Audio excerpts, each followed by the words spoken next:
I became a doctor, a healer, someone who's supposed to save lives, and then I drained a patient dry just to level up. That's Vampyr, and I've got faults. So, for anyone who doesn't know, Vampyr came out back in 2018.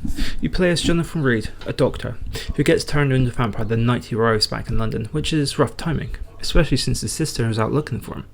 The setting is 1918, post-World War I, right in the middle of the Spanish flu epidemic, so the city is already falling apart before you even show up, and start making things worse. What grabbed me immediately is that you're not just a vampire running around causing chaos, you're a doctor. You can actually heal people, but you also need blood to get stronger, so right from the start the game's asking you, who are you going to be? Let's talk about the combat first, because I know what a lot of people want to know about. It's not perfect. I'm going to be honest, it's a bit clunky, especially early on when you haven't unlocked much. If you've got your basic attacks, you've got dodge, and you have these vampire abilities you unlock as you go. But here's the thing, it gets better. Once you start leveling up and abilities open up, it actually starts to feel good. I had a moment where I changed my blood arrow, I think, that's what it looks like at least, and I hit 2 opponents at once and I killed them. And it was awesome. I didn't die, I didn't even take a little bit of health, just annihilated them. And I said, yeah, out loud. I was like, yeah, this is good. So yeah, stick with it, stick with the combat. It does get better.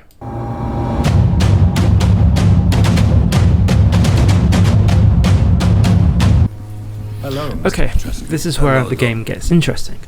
And this is honestly why I kept playing. Every NPC in London has a life, a name, a story, and you can investigate them. Yes. Talk to people, find clues, learn about their background. The more you know about someone, the more XP you get for eating them. Okay.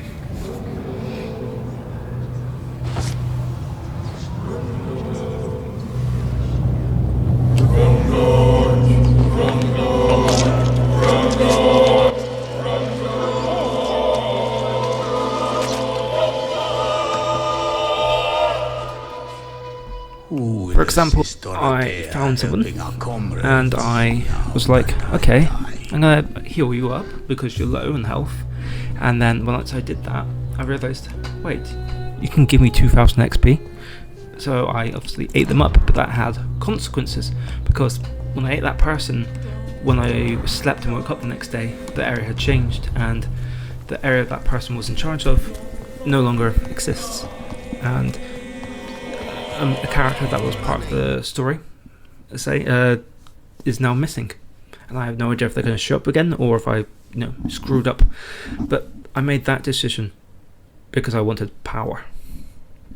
So the game generally makes you think about it. I sat there for 5 minutes deciding whether to kill, and yeah, I know he was a bit dodgy. He had a family though, and if you kill people in the district, that district gets worse. Like I said, crime goes up, more people get sick. It actually changes the world.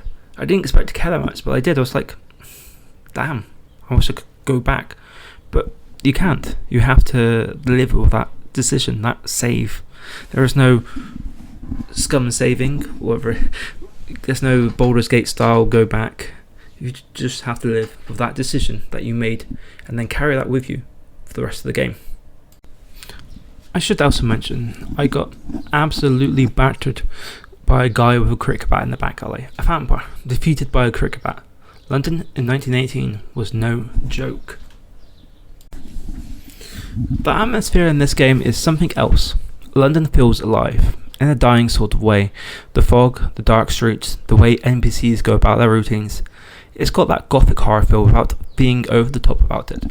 The voice acting is solid, the writing is better than expected. Jonathan Reed is a genuinely interesting character. He hates what he is, but he's also tempted by it. That tension carries the whole game. It's not the most visually impressive game when it came out, but the art direction makes up for it.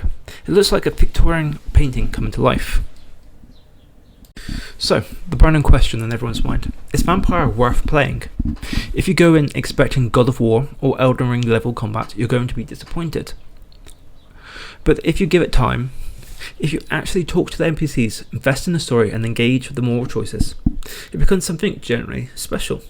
It's a game about what kind of monster you choose to be, and not many games actually make you feel that question. I'm going to keep going, and I will be back in a while with a verdict, once I've seen how the story ends. If you want to follow along, subscribe and hit the bell. I'm going to do a full thoughts video once I'm done, and eventually I'll release my footage condensed down so you can see how I went about the combat and the choices. Drop in the comments, have you played Vampyr? Should I go full murderer or try to save, well, everyone apart from that one guy? Let me know.